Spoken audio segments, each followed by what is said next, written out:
नमस्कार मैत्रिणींनो, मी Madhuri's cooking and लाईफस्टाईलमध्ये तुमच्या सगळ्यांचं खूप स्वागत करते।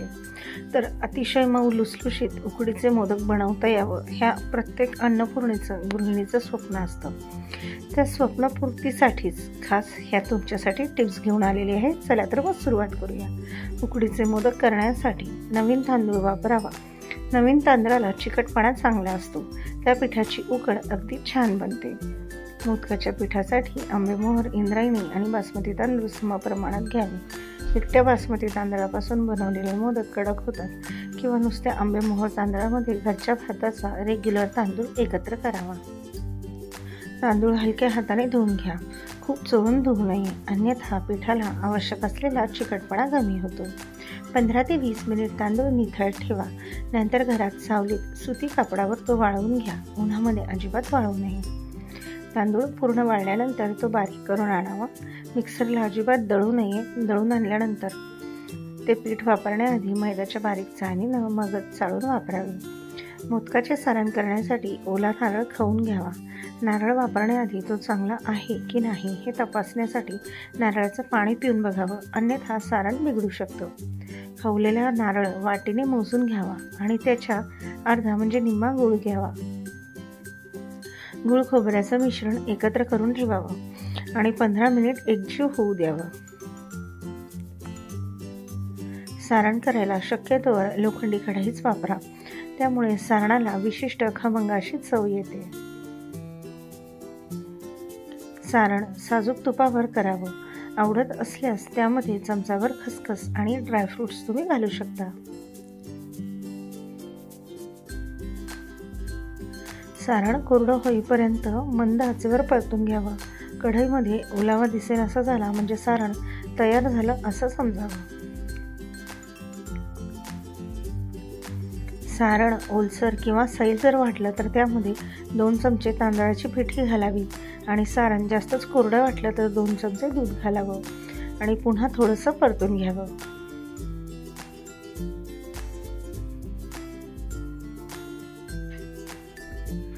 सारण थोडंसं ओलसर जरी वाटलं तरी काहीच हरकत नाही, मोदक वाफवल्यानंतर ते व्यवस्थित लागते।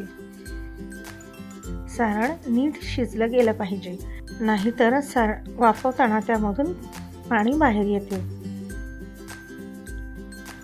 सारण थंड झाल्यावरच त्यामध्ये वेलची पावडर, जायफळ पावडर घालावी। गरम असताना जर घातली तर त्याचा सुवास लागत नाही। तयार झालेल्या सारणामध्ये खोबऱ्याचा जर एखादा तुकडा किंवा नारळाच्या किशीचा केस येता कामा नये, अन्यथा मोदक वळताना त्या सारणामुळे मोदक फुटू शकतो।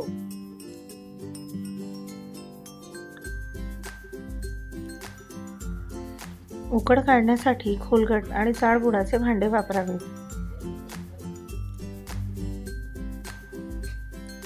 उकड काढण्यासाठी पिठाच्या 1.5 पट पाणी उकळून घ्यायचं।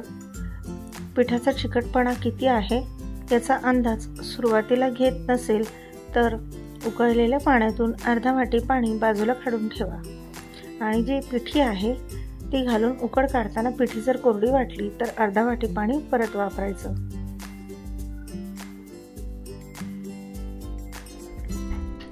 नव्या तांदळाला चिकटपणा जास्त असल्याने पाणी मोजून मापून घ्यावे लागते, तर जुन्या तांदळाचं पीठ असल्यास पाणी जास्त लागते।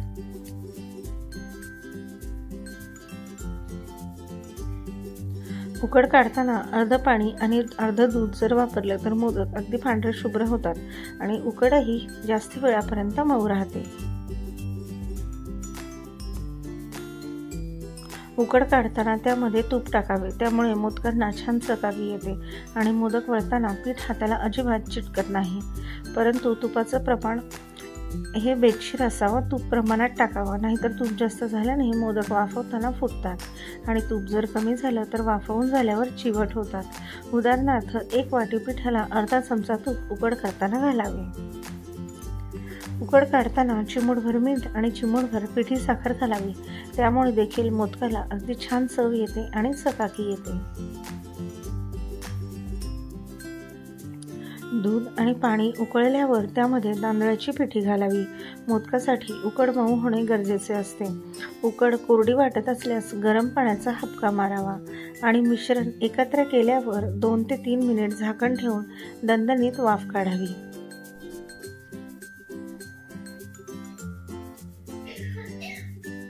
वाफ काढून झाल्यानंतर उकड एका परातीमध्ये किंवा पसरट भांड्यामध्ये काढून घ्यावी। नंतर एका वाटीच्या साहाय्याने किंवा मॅशरच्या साहाय्याने पिठाच्या गुठळ्या मोडून घ्याव्यात। त्यात एकही गुठळी राहणार नाही याची पूर्ण काळजी घ्यावी। गुठळ्या मोडून झाल्यानंतर गरम पीठ मळण्यासाठी गार पाण्यामध्ये हात लावून पीठ मळावं, जेणेकरून हाताला अजिबात चटका लागणार नाही आणि उकड अगदी मऊ आणि लुसलुशीत मळता येईल। उकड तयार झाली की नाही हे ओळखण्यासाठी एक गोळा तयार करून घ्यावा। त्याला बाजूने दाबून बघावे। त्या गोळ्याला जर भेग पडत नसेल तर उकड व्यवस्थित तयार झाली आहे असे समजावे। मोदक लगेचच वळणार नसाल तर उकड ओल्या कापडाने किंवा भांड्याने झाकून ठेवावी। मोदक करताना जेवढे मोदक वळले जातील तेवढीच उकड घ्यावी, बाकीची पुन्हा झाकून ठेवावी। घेतलेले पीठही पुन्हा मळून घ्यावे।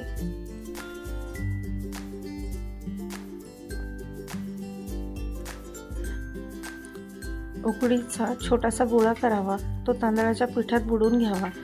पिठीच्या साहाय्याने पारी तयार करावी। पारी करताना काठापासून सुरुवात करावी आणि तसे करत करत मधल्या भागी जावे। खोलगट वाटी करून घ्यावी। तांदळाच्या पिठीमुळे पारी करणे सोपे जाते। पारीमध्ये थोडी जाडसर आणि बाजूला पातळ असावी, म्हणजे मोदक फुटत नाही आणि कळ्या देखील छान होतात। पारीमध्ये सारण भरताना प्रमाणात भरावे, कमी नाही व जास्तही नाही। सारण बेतानेच भरावे। पारी करताना अंगठा आणि बाजूच्या 2 बोटांचा वापर करावा। चिमटेने पारीला कळी पाडावी आणि बाजूच्या 2 बोटांनी खालपर्यंत व्यवस्थित आकार द्यावा। त्यानंतर पाकळ्या जवळजवळ करून मोदकाचे टोक काढावे।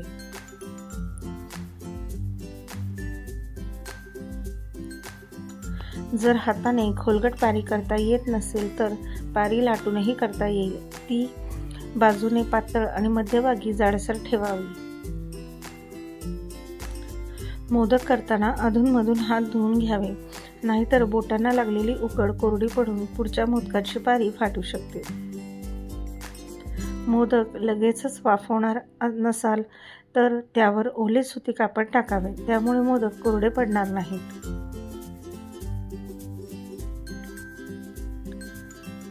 मोदक वाफवण्यासाठी चाळणी किंवा इडली पात्र वापरावं, मात्र मोठी छिद्र असलेली चाळणी अजिबात वापरू नये। मोदक वाफवताना हळदीचे किंवा केळीचे पान वापरावे, त्यामुळे मोदकाला छान वास आणि चव येते। मोदक वाफवताना ठेवण्याआधी पानाला तुपाचा हात लावून घ्यावा, जेणेकरून मोदक त्याला चिकटणार नाही। मोदक वाफवायला ठेवताना परस्परांना चिकटणार नाही अशा बेताने ठेवावेत। मोदक जर कोरडे झाले असतील तर ते पाण्यामध्ये बुडवून मग वाफवायला ठेवावे, म्हणजे मोदकाला तडे जाणार नाहीत।